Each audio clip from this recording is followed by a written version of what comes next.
പ്രിയ സുഹൃത്തുക്കളെ, കഴിഞ്ഞ ദിവസം ഞാൻ പറഞ്ഞിരുന്നു, കണ്ണൂരിലൊരു സുഹൃത്ത് ഇവിടെ റോട്ടറി ഹാമർ എന്ന് പറയുന്ന ഈ മെഷീൻ അതിൻ്റെ നുക്കറിൻ്റെ ഇളക്കുന്നത് എങ്ങനെയാണെന്ന് അറിയണമെന്ന് പറഞ്ഞു. അതിൻ്റെ ഭാഗമായിട്ടാണ് ഞാനിപ്പം ഇത് ഇളക്കി നിങ്ങളെ കാണിച്ചു തരാൻ എങ്ങനെയാണ്. അപ്പോൾ നിങ്ങൾക്ക് പറ്റുന്ന രീതിയിൽ നിങ്ങളത് ചെയ്യുക. അല്ലെങ്കിൽ എന്തെങ്കിലും സംശയം ഉണ്ടെങ്കിൽ എന്നെ വിളിച്ചാൽ മതി. അപ്പോൾ ഈ മെഷീൻ്റെ പ്രശ്നം എന്ന് പറയുന്നത്, ഇത് നമുക്ക് ഹാമറില്ല ആ സൗണ്ട് കേൾക്കുമ്പോൾ നിങ്ങൾക്ക് മനസ്സിലാക്കാൻ പറ്റപ്പെട്ട എന്നുള്ള ഒരു രീതിയില്ല. അപ്പോൾ ഞാൻ ഇളക്കുന്നത് എങ്ങനെയാണെന്ന് കാണിച്ചു തരാം. ആദ്യമായിട്ട് നമുക്ക് ഈ സ്വിച്ച് ഒന്ന് ഇങ്ങനെ വെച്ചിട്ട് സ്ക്രൂ ഡ്രൈവർ കയറി ശ്രദ്ധിച്ചില്ല എന്നുണ്ടെങ്കിൽ അത് പൊട്ടിപ്പോകാൻ സാധ്യതയുണ്ട്.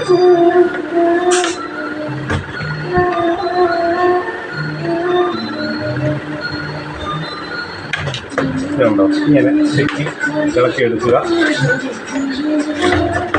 പിന്നെ ഇതിൻ്റെ ഈ മൗത്ത് സൈഡ്, നമ്മൾ വിറ്റിടുന്ന സൈഡ് ഇളക്കണം.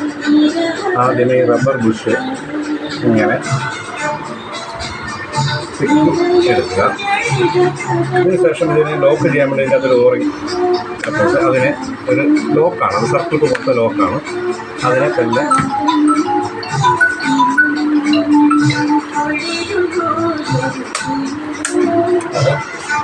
ഇത് കണ്ടല്ലോ, അത് ഇളക്കിയെടുത്തു.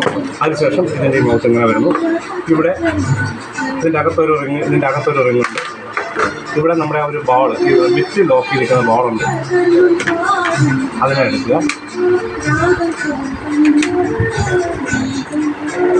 ഇത്രയും അതിൻ്റെ ഭാഗമായിട്ട് വന്നു.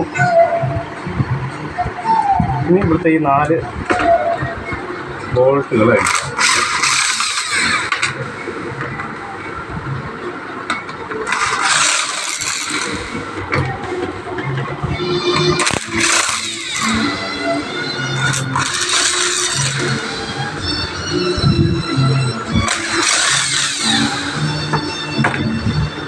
അഴിച്ച് കഴിഞ്ഞതിന് ശേഷം നമ്മൾ ഈ കവർ ഒറ്റയടിക്ക് ഇറങ്ങി കൈ ഇങ്ങനെ ഒന്ന് തപ്പിയിട്ട് വേണം എടുക്കാനുള്ളത്. അതല്ലാന്നുണ്ടെങ്കിൽ ഈ ആർമേച്ചർ സൈഡും വെളിയിലോട്ട് വരും.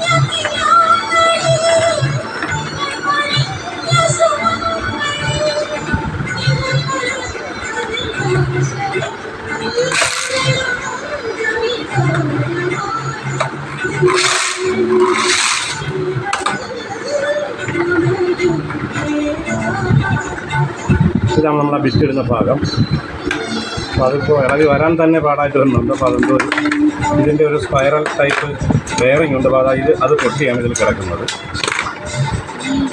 ഇത് ഇളകി വന്നു.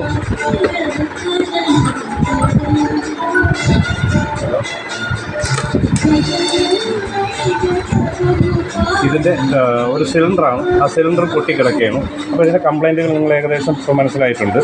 അതിൻ്റെ ഭാഗങ്ങളെല്ലാം പൊട്ടി, ഇതിൻ്റെ അകത്ത് ഇതിൻ്റെ ഫ്രണ്ട് മൗത്തും എല്ലാം പൊട്ടിക്കിടക്കുകയാണ്.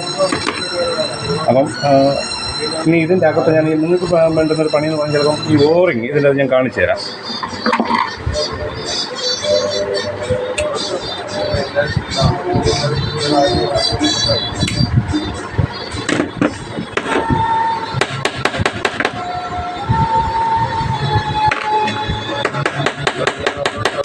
അത് ഭയങ്കര പിന്നെ ശക്തിയായിട്ടെന്തോ ഇതായിട്ടാണ് ഇരിക്കുന്നത്.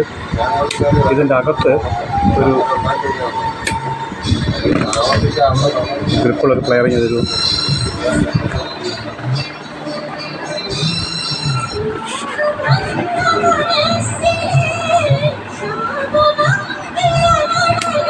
അത് ഇളകി വരുന്നില്ല. അപ്പോൾ ഇതിൻ്റെ അകത്ത് ഒരു സ്ട്രൈക്കറുണ്ട്.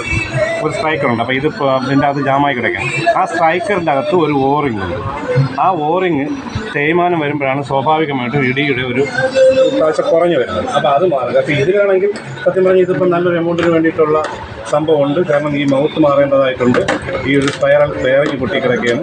ഇത്രയും സാധനങ്ങളാണ് ഇതിൽ മാറാനുള്ളത്.